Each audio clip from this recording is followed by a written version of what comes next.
అయితే ఇంత నష్టాల మార్కెట్లలో కూడా ఓ పెద్దాయన తన విజన్ని ముందు చూపునే నిరూపించుకున్నాడు. ఆయనే Warren Buffett.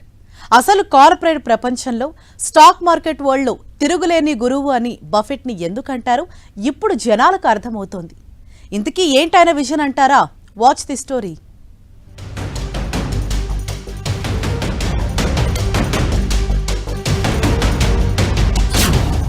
Buffet the real Guru.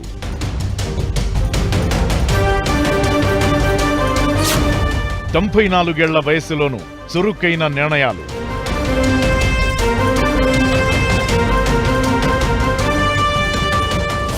Warren Buffett investment గురువుగా కార్పొరేట్ వరల్డ్లో చాలా మంది భావిస్తారు. అది ఎందుకో ఆయన తాజా నిర్ణయాలను చూస్తే స్వామి నువ్వు మామూలోడివి కాదు, నీ కాళ్లకి మొక్కుతా అనిపించక మానదు.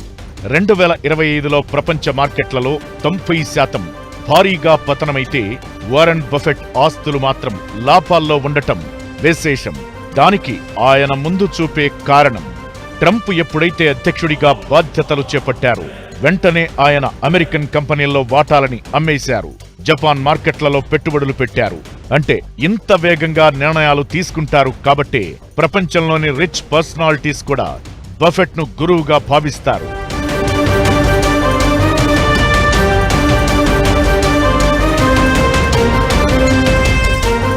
Berkshire Hathway founder come chairman అయిన వారెన్ బఫెట్ సంపద 2025లో $12.7 బిలియన్ మేర పెరిగింది. $12.7 బిలియన్ అంటే దాదాపు 1.1 లక్షల కోట్ల మేర పెరిగింది. ఈ ఏడాది జనవరిలో అమెరికా అధ్యక్షుడిగా ట్రంప్ పగ్గాలు చేపట్టాక అమెరికా స్టాక్ మార్కెట్లలో కంపెనీల మార్కెట్ విలువ దాదాపు 8 లక్షల కోట్ల డాలర్లు, అంటే దాదాపు 688 లక్షల కోట్ల రూపాయలు గాల్లో కలిసిపోయాయి. అత్యంత ధనవంతులుగా చెప్పబడే 10 మందిలో 9 మంది సంపద నష్టపోయారు. ఈ ఏడాదిలో ఇప్పటి వరకు ఎలాన్ మస్క్ సంపద $130 బిలియన్ తగ్గింది. జెఫ్ బెజోస్ సంపద $45.2 బిలియన్ తగ్గి $193 బిలియన్, జుకర్బర్గ్ సంపద $28.1 బిలియన్ తగ్గి $179 బిలియన్ పరిమితమైంది. Bernard Arnault $18.6 billion, Bill Gates $3.38 billion సంపద కోల్పోయారు.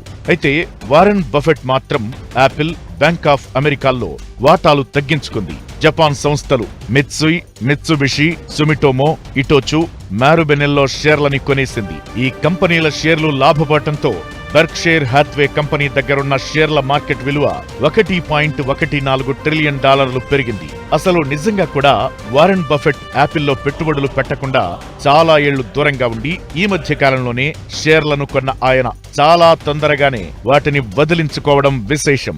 స్టాక్ మార్కెట్లలో ఎప్పుడూ ఓ స్టాక్ పై ద్వేషం కానీ అభిమానం కానీ పెంచుకోవద్దనేది ఈ రంగంలోని దిగ్గజాలు చెప్పే సూత్రం. దానికి తగ్గట్టుగానే వారెన్ బఫెట్ వ్యవహరించడమే కాదు, తాజాగా ప్రపంచ మార్కెట్ల పతనాల కాలంలో ఓ రియల్ ఇన్వెస్ట్మెంట్ గురుగా నిలిచారని ప్రశంసలు వస్తున్నాయి.